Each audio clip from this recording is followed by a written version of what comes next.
মেয়েটির হাসি অবশ্য অশ্রুজলের মতো। রেনু আমাকে দেখতে পাওয়ার কথা না, তারপরও দেখে ফেলল। কঠিন গলায় বলল, তুই আবার এসেছিস? আমি বিনীত ভঙ্গিতে বললাম, একটা বিশেষ কাজে এসেছি। 2টা ব্লেড তো তোমার তো লাগবে না, একটা ব্লেডে কাজ হবে।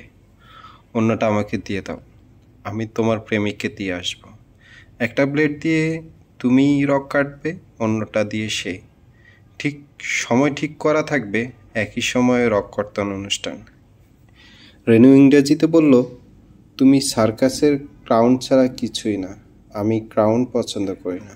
ক্রাউন কিন্তু সবাই পছন্দ করে, হুতুম পেঁচা কেউ পছন্দ করে না। তোর কাছে সিগারেট আছে? না। আমাকে 1 প্যাকেট সিগারেট আর একটা লাইটার এনে দিতে পারবেন? অবশ্যই পারবো। তুমি কিন্তু তুই আপনি তুমির মধ্যে ভজলঘট পাকিয়ে ফেলছ। একটা সেটেলমেন্টে আসো।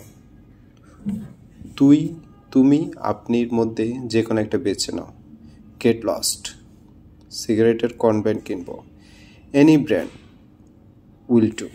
টাকা দাও। 1 প্যাকেট সিগারেট কেনার মতো টাকা নেই তোমার কাছে? না। এই অবস্থায় বিয়ে করতে চাচ্ছ? বিয়ে করতে টাকা লাগবে না, বিয়ের খরচ মর্যাদা খালা দিবেন। Get lost. সিগারেট আনতে হবে না। না। বাকিতে কিনে এনে দিই, টাকা পরে দিও। এই মুহূর্তে আমার সামনে থেকে বিদায় হবে।